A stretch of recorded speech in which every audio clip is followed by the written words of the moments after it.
మాఘమాసంలో వచ్చే పౌర్ణమి తిథిని మహామాఘి అని పిలుస్తారు.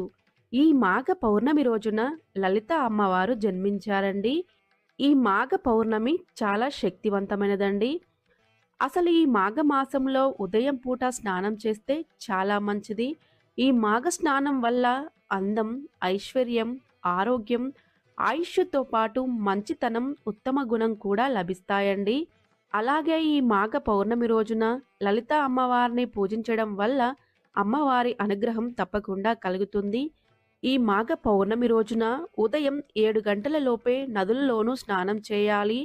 ఈ మాఘమాసంలో దేవతలు సర్వశక్తులు తేజస్సును జలాల్లో ఉంచుతారండి. అందువలన ఈ మాఘ స్నానం చాలా గొప్పది. నదులు దగ్గర లేనివారు కనీసం చెరువులో గాని, కొలనులో గాని లేక బావి దగ్గర గాని స్నానం చేయాలి. మాఘ స్నానం అనేది ప్రవహించే జలంలో చేస్తేనే అధిక ఫలితం ఉంటుందండి. మీకు వీలైతే మాత్రం ఈ మాఘ పౌర్ణమి రోజు నది స్నానం చేయండి.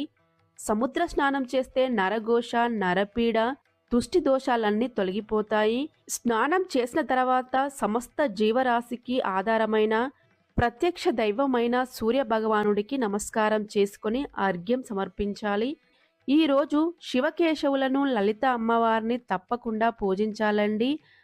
మీకు ఈ వీడియో నచ్చినట్లయితే లైక్ చేయండి, మన ఛానల్ని సబ్స్క్రైబ్ చేయండి. Thank you for watching.